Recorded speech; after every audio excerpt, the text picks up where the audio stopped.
0247 local time, Iranian Air Defense Command, Southern Coast. The Bavar 373 operator is staring at his radar screen and the picture is wrong. His search radar is sweeping. The transmitter is healthy, the display is clean, and clean is the problem.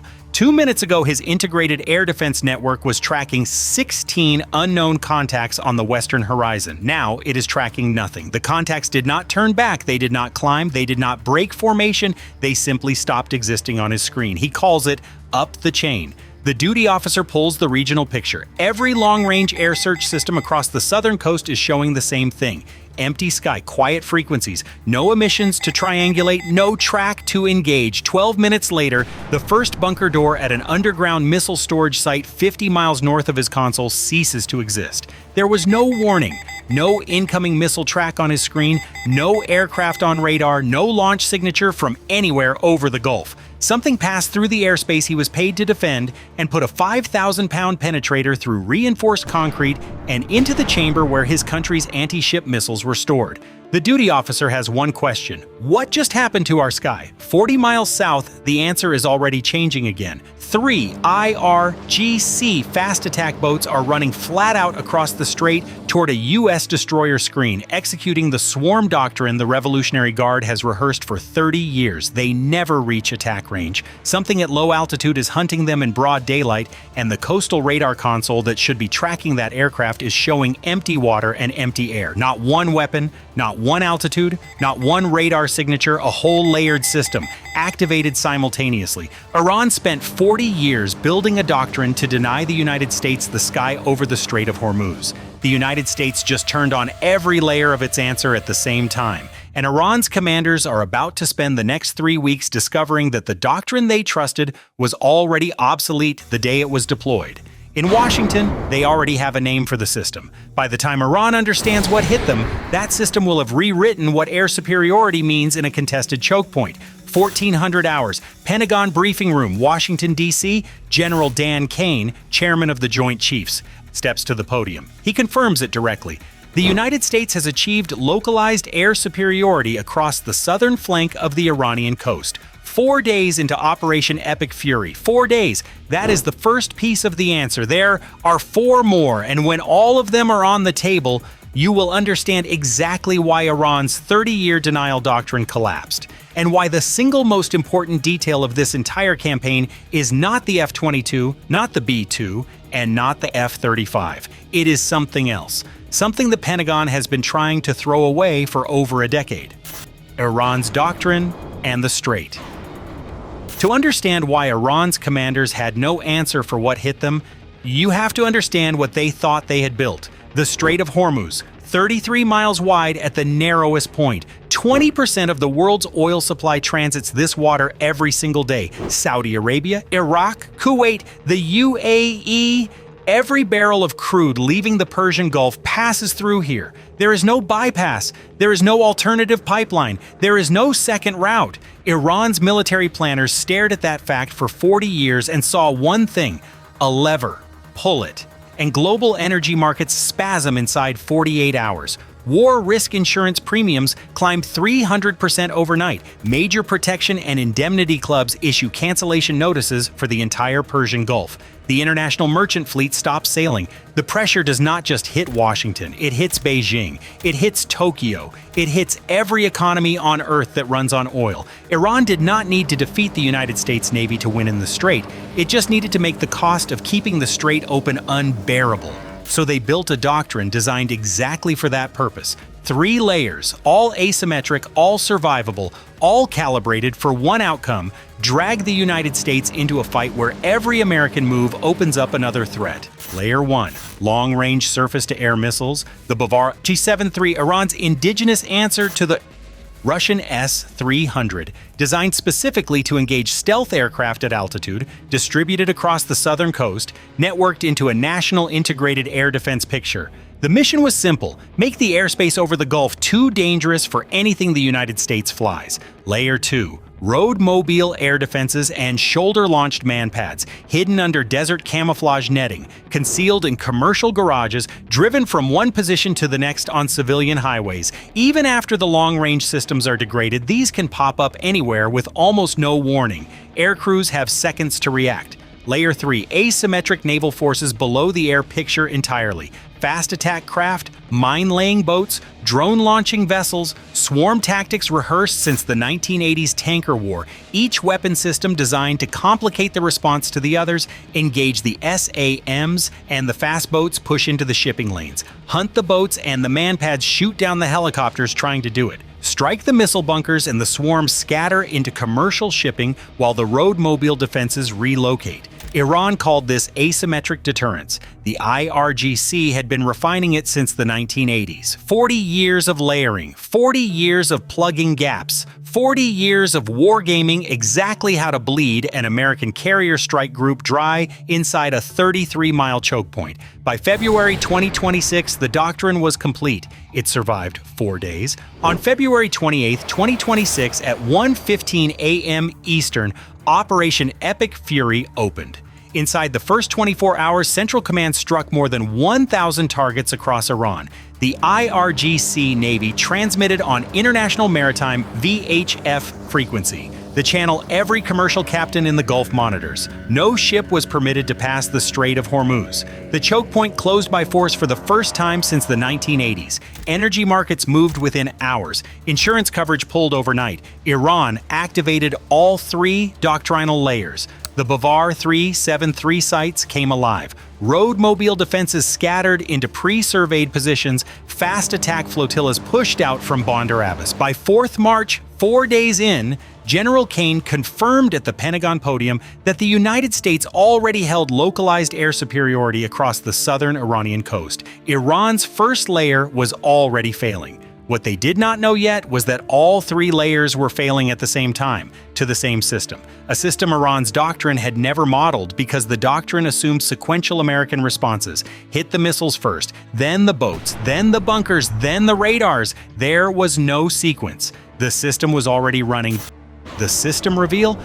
The first layer was the sky itself. About a dozen F-22 Raptors lifted out of Joint Base Langley Eustis in Virginia and deployed to Avda Air Base in southern Israel, confirmed publicly the first deployment of U.S. offensive aircraft on Israeli soil. The mission was air superiority. Clear the airspace before anything heavier ingressed. The Raptor flies above Mach 2 and carries a radar cross-section the size of a marble. Iranian air defense radars cannot build a track on what they cannot see. Operating with the Raptors, F-35C Lightning IIs from Marine Fighter Attack Squadron 314, the Black Knights flying off the deck of USS Abraham Lincoln. The F-35 is not just a stealth fighter, it is a sensor and tactical hub. It pulls in the battlefield picture and pushes it out to every other asset in the engagement zone through encrypted data links the Iranian network cannot read. And above both, when the underground targets came online, B-2 Spirits flying from Whiteman Air Force Base in Missouri, the only operational U.S. aircraft certified to deliver the heaviest bunker buster munitions in the inventory. That is the Stealth Trio. 3 platforms, 1 package. The B-2 carries the heaviest weapons. The F-22 owns the airspace. The F-35 sees everything and tells everyone. Iran's Bavar 373 was designed to engage stealth aircraft. The system worked exactly as designed against the threat it was designed for. The threat it faced was 3 stealth platforms operating as a single networked organism, fed by airborne electronic attack from EA-18G Growlers, blinding the radar picture in real time.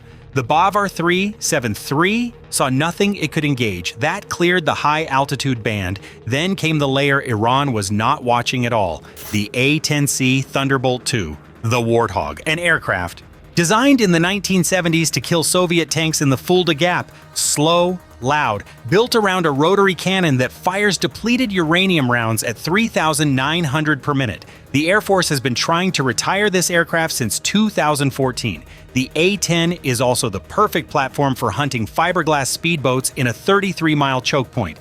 It flies low, 200 feet over wave height, it loiters for hours. The titanium bathtub surrounding the pilot absorbs cannon fire and shrapnel. It does not need a runway, it does not need a stealth profile, and it does not need a sensor network to do its job. It needs a target on the water and a clear field of fire. The Strait of Hormuz provided both. In early February, before Epic Fury opened, A-10s were already training with USS Santa Barbara, a littoral combat ship in the Arabian Gulf. The aircraft were pre-positioned, the maritime hunting profile was rehearsed. The kill chain against fast attack craft was already validated when the operation began. By March 19th, General Kane confirmed it from the podium. A-10 Warthogs were now hunting and killing fast attack watercraft in the Strait of Hormuz. H-64 Apache helicopters from U.S. and Allied forces were patrolling the southern flank, intercepting one-way attack drones at low altitude. That last detail matters. The Apache works the altitude band the Iranian drone swarms were specifically engineered to exploit, under 50 feet, below every destroyer's radar horizon, saturating the low sky until something gets through. The Apache does not have a radar horizon problem at 50 feet. It is at 50 feet, with a 30mm chain gun and a full rack of Hellfires. A March 19th Central Command photograph showed an Apache prepared for the mission without its distinctive longbow mast-mounted radar. The configuration choice was deliberate. The threat was on the water. The targeting picture was already being fed from above. Then the deepest layer, the GBU-72 Advanced 5K Penetrator, a 5,000-pound bunker-busting munition that sits between the standard 2,000-pound bomb and the 30,000-pound massive ordnance penetrator the B-2 carries. First test release at Eglin Air Force Base in 2021. First combat use against an underground site in Yemen in May 2024.